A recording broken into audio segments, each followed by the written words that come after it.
ఏ రకంగా నిన్న మన ఉమ్మడి విశాఖపట్నం జిల్లా చోడవరం నియోజకవర్గంలో ఒక శిలాఫలకాన్ని సహజంగా ప్రభుత్వంలో ఉన్నటువంటి ప్రజాప్రతినిధులు ఆ ప్రభుత్వానికి సంబంధించినటువంటి నిర్ణయాల్లో భాగంగా నిర్మించినటువంటి భవనాలకు సంబంధించినటువంటి శిలాఫలకాలని పూర్తిగా ధ్వంసం చేసి ఇక్కడే కాదు అనేక ప్రాంతాల్లో రాష్ట్ర వ్యాప్తంగా చేస్తున్నటువంటి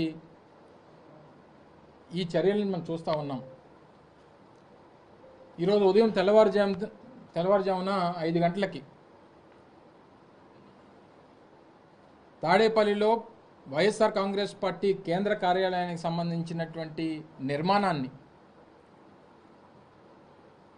8 సంవత్సరాలు ఈ రాష్ట్రంలో ప్రతిపక్ష పార్టీగా, గడిచినటువంటి 5 సంవత్సరాల అధికార పార్టీగా,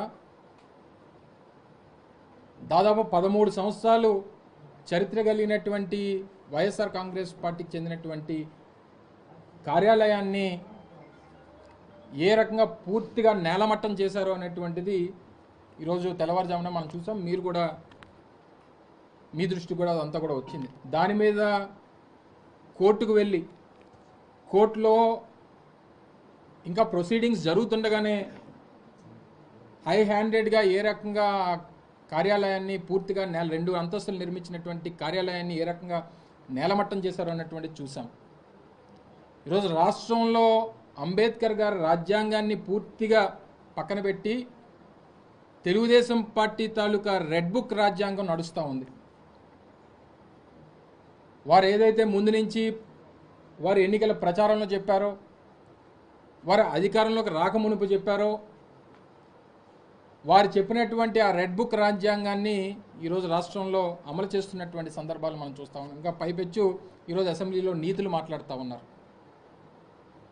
సరే, మేమైతే మా నాయకుడు జగన్మోహన్ రెడ్డి గారు మొన్న సమావేశం పెట్టినప్పుడు చాలా క్లియర్గా కేటగారికల్గా చెప్పారు. 6 నెలల పాటు వారికి హనీమూన్ పీరియడ్ అనేటువంటిది నడుస్తూ ఉంది.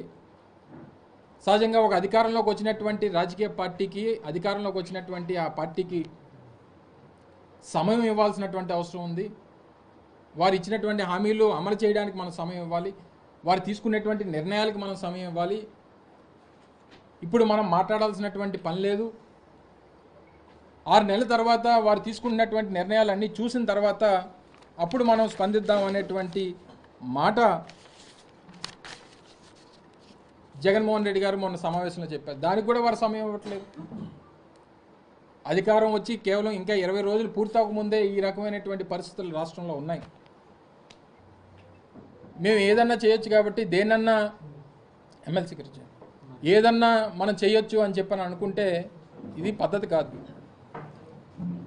మీరు పాటించాల్సినటువంటి ప్రజాస్వామ్యంలో ఒక రాజకీయ పార్టీ అనేటువంటిది, గతంలో అధికారంలో ఉన్నటువంటి రాజకీయ పార్టీ, 13 సంవత్సరాలు చరిత్ర కలిగినటువంటి పార్టీ, ఈరోజు ఈ స్థాయిలో మీకు అధికారం ఉందని చెప్పి, మీకు ఒక సొంత రాజ్యాంగం ఉందని చెప్పి, మేము ఎర్ర పుస్తకంలో రాసుకున్నటువంటి అన్నీ అమలు చేస్తామని చెప్పి ఈ రకమైనటువంటి చర్యలు వీటికి పాల్పడతామంటే సరే, రేపు కూడా మళ్ళీ ప్రజాస్వామ్యంలో ఏది శాశ్వతం కాదు. ప్రతిదానికి సమాధానం అనేటువంటిది ప్రజలు ఇస్తారు. అవకాశాలు అనేటువంటివి అందరికీ వస్తాయి. అవకాశం వచ్చినటువంటి దాన్ని ఏ రకంగా మీరు వినియోగిస్తున్నారు అనేటువంటిది ప్రజలు చూస్తూ ఉన్నారు. ఏదేమైనప్పటికీ ఇది వైఎస్ఆర్ కాంగ్రెస్ పార్టీ నాయకులు, కార్యకర్తలు, అభిమానులు అందరికీ సంబంధించినటువంటి ఒక దేవాలయం లాంటిది. ఇక్కడే కాదు, రాష్ట్రంలో అన్ని ప్రాంతాల్లో ఉన్నటువంటి వైఎస్ఆర్ కాంగ్రెస్ పార్టీ కార్యాలయాలంటే మా పార్టీకి సంబంధించినటువంటి దేవాలయాలతో సమానం.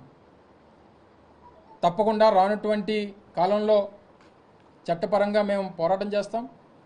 మేము చట్టాన్ని ఎక్కడా కూడా మేము అధికారం ఉందని చెప్పి, వాస్తవంగా అయితే గతంలో 10-11 బిల్డింగులు తెలుగుదేశం పార్టీ హయాంలో నిర్మించారు. తీయమనంటే వాళ్ళకి ఏంటంటే దేనికి పర్మిషన్స్ ఉన్నాయో.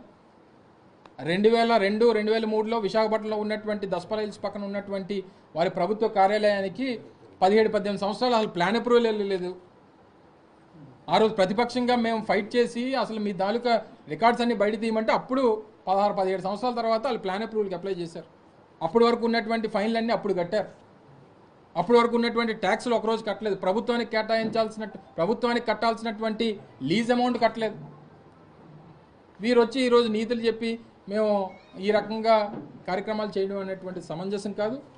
ఏదేమైనప్పటికీ మేము చట్టపరంగా మాకున్నటువంటి రైట్స్ని మేము ప్రొటెక్ట్ చేసుకుంటూ మా దేవాలయాలని మేము ప్రొటెక్ట్ చేసుకుంటాం.